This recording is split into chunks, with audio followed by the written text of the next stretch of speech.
What is going on, Tube You? Welcome back to the channel, ladies and gents. So today's little videos, you can see I'm out here washing the car up, but that's not what the car is about. We're going to be talking about some E85 and when you should look at going E85 for you and your build, and what are some of the things that are going to maybe help you determine whether or not it's right for you. Starting off, let's get right into it. One of the biggest determining factors for people looking to go E85 is going to be the location of E85 in your area.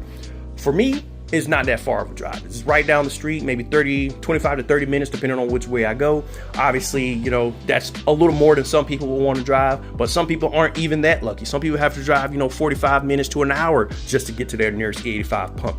And our E85 comes out at pretty good quality, so it's definitely worth it. Every pump out here comes at 83% because it comes from Pearson's Fuels. That's the company name. I don't know why I did quotes like that, but Pearson's Fuels is the company name.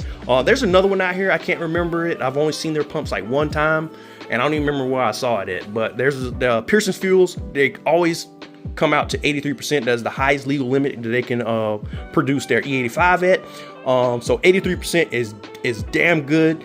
And probably some of the highest in the nation. If you guys have higher E85 at your standard gas pumps, please let me know down in the comments. Where do you stay that you get more than 83%? Because that is the highest I've ever seen. Most people aren't even that lucky. Like in Arizona, they get stuck with E54, 54% content. So the fact that we get 83, bonus. Like it's cheaper than 91. Like it's better, you make more power, and it's cheaper than 91. But we'll get into that in a little bit.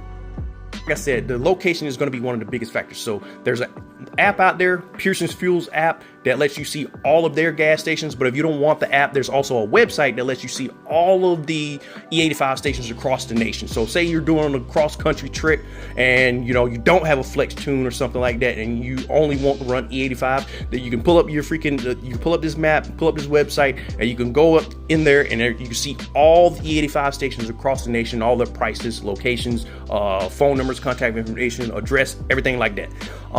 So yeah, I'll put that on the screen for you guys to check it out right now. I'll put it down in the description so you guys can, save it to your bookmarks whenever you want to go visit the webpage. So that's another option to help you locate pumps in your area. Another option for those of you who don't have anything and you're very remote and you're very way out there is to buy yourself some 55-gallon drums. Now that's going to be your most expensive option by far. They're not cheap. Most of the time you have to buy them by freight, meaning you have to buy their 55-gallon drums. So they come on a pallet, and like I said, they have to they ship freight, and they will usually only ship if you buy 4 or more. So you can't just, I haven't seen anywhere that you could buy just one unless you go like pick it up yourself from like a local company or something like that. But as far as like getting it shipped to you, like I said, freight, and it's probably gonna come 4 on a jack, and they're usually between $400 to $700 freaking dollars. They're pretty freaking expensive, 55-gallon drums, but it is the most potent E85 you can buy. The Ignite Red, your Ignite Orange, your Ethanol 1R, your Sonico, your VP E85, all of those, they all produce their own, versions of E85 with their own octane ratings and stuff like that, but they're all very expensive, point blank period. And so that's another option that you have. I wouldn't recommend it. Like I just stick to the pumps, and if you still want that Ignite Red, you can just save that for your race days. If you're getting a 55-gallon drum, I'm telling you right now, it's stupid expensive. So just try to save that for the race days, unless you're just balling out of control and you got plenty of money to burn and you don't give a damn. You just want to run the top of the top at all times. Then sure, you do you. Buy your 4 freaking 55-gallon drums, and drop $1,500 on them or whatever, how much it's gonna cost, and you do you. Like you got it, big dog. That's not me. I'm just going to the pump to get my stuff. 83% is good enough for us. So yeah, that's another option that you have as well. One of the other things that may sway people to go E85 is the level of 91 or 93 in your area. So 91 is all we have here. I've seen some places like New Mexico, I believe they have 90 at the pumps, which is crazy to me. So 91 is the highest we can get out here in California. So obviously you're not gonna make too much crazy power on 91 octane. It's just not smart. You're gonna blow something up if you try to make anything close to what guys make on E85. Like 275 up or 10% lower on my last car made like 900 wheel. Most of the time I had it turned down with the street tune, which was about 860 wheel. And I just left that in there, threw some street stuff in there, and that car ran like a freaking champ.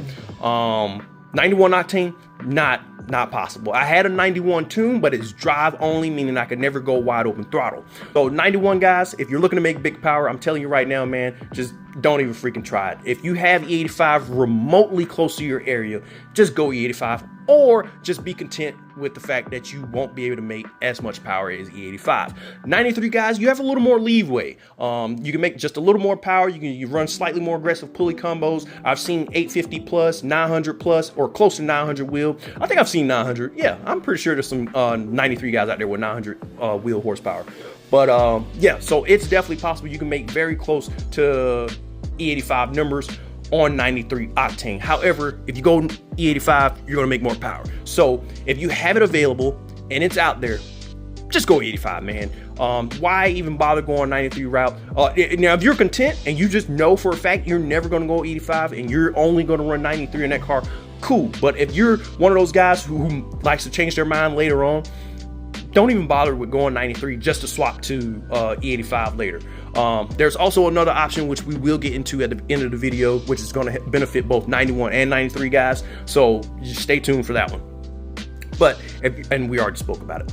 But if you have 93, like I said, and you're thinking about, you know, this might not be enough, this should be good enough, I think I'll be satisfied, and you're one of the people who changes their minds, and just go E85, man. I'm telling you right now, if you make 900 wheel on 93, you're gonna make 950 wheel on E85. Like you just with the same, without changing anything, with just changing fuel and you know, adjusting the tune, same freaking combo that you're running right now. If you have 93, you're making big power, you're gonna make more power on E85. So if you, like I said, if you're one of the people that flip-flops, just go ahead and build and prepare the car for E85, man, especially if it's readily available in your area. But if you're content with 93, like I said, it makes damn good power. I've seen 850 and 900 plus on 93 pump. So you can do it, cool. You do you. There's nothing wrong with 93 octane, man. It's way better than running 91 and trying to make those kinds of numbers. So it is possible, it is doable, and you should go ahead and do it. But if you're a flip-flopper, just get 85. Point blank period. If you have 91 in your area and you have E85 around, but you can't always get to the pump, but you can get there close enough, then get a flex tune. Flex tune is another great option. Cetera tuning does a great one that's very safe and is very smart compared to other tuners out there who run what they call inferred logic, which pretty much just guesses what the content is in the car depending on what it's picking up in the sensor or whatever like that. But the Cetera tune, flex tune, is a little smarter, and to my knowledge, he's the only one with this one, but it will actually bleed boost depending on what level, and he can program it to show your E85 content in your cluster gauge. I don't have a flex tune. Mine is purely run E85, so mine isn't all fancy and stuff like that. So if I get a bad batch of E85, I wouldn't know until things go kaboomy. Usually I do my own testing right here with my own little tester. And just to be safe, like I said, it always comes out at 83%, but it doesn't hurt to check. Like, I always want to check before I go out here and start romping on it. You never know. I told you it always comes out to 83%, but you know, just that one time you don't check. Speaking of, we're probably going to need to check after this video. But anyway, that one time you don't check could be that one time that it costs you a pretty big penny. So if you don't have E85, you don't have flex tune, definitely need to get yourself some type of testing kit so you can test the content, or some type of readout, some type of gauge that shows you what content you have in the car.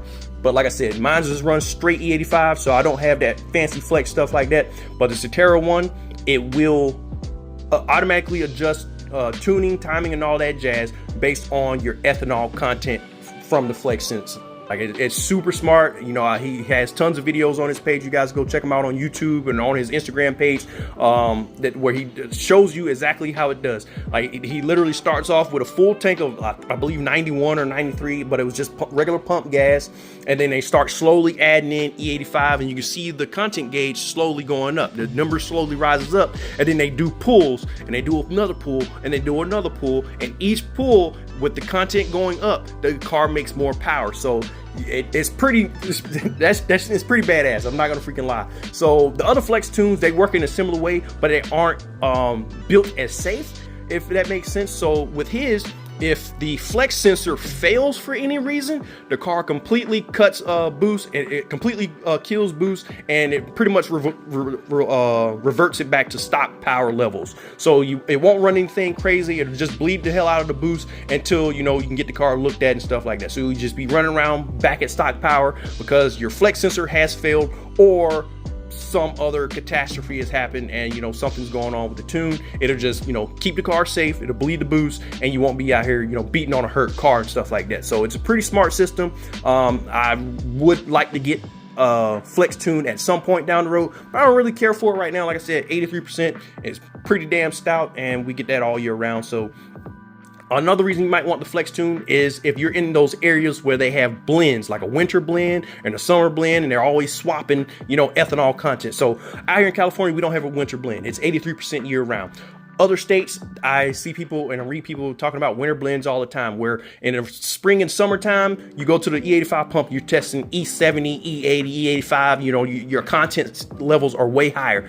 But wintertime comes around, they throw in their winter blends, which are weaker contents, and you're testing E40, E50, that yucky stuff. So that's another great reason that you might want to go with the flex tune instead of going just straight E85. And even for my 93 guys out there, like I said, you can make big power, you can do 93, but you can also still run a flex tune, which a lot of people do, man. Like, it's like the best of both worlds. You just dump some 93 in, the car adjusts forward, and you go out there and make big power. You just you fill up on complete E, you can mix and match, it doesn't matter. Those flex tunes are pretty badass, and if that's what makes it easier for you to go E85, then just check out a flex tune. I think the only drawback to flex tunes is you can't make as much power as a straight E85 tune. So flex tune, they're built inherently safe, where you can make pretty good power on whatever content is in the car. However, you can't make as much peak power as you would on a full E85 build, if that makes sense. And if I'm speaking out my ass, please, any tuners or any real guys out there with real experience with those systems, please chime down in the comments. I believe that is it, and that is all I wanted to cover in this video. Obviously, there's other pros and cons and little things like that, but I don't really feel like digging into that. That's gonna make this like a 15, 20, damn near 30-minute long video. But that's pretty much the biggest points and the biggest determining factors of people going E85. So hopefully this video helped you either sway you towards or sway you away, depending on whether or not some of these things that I spoke about apply to you in your build. But hopefully that answers any questions, and if not, please feel free to drop any questions you may have about E85 down in the comments. I'd be more than happy to answer them. But that's all I got for you guys, man. It's the first time stopping by, like, subscribe, hit the bell icon so you guys notification these videos go up. So go to the Instagram channel at low376slow, all one word. I'll put it down in the description. Until next time, tube you, I'm out. Peace.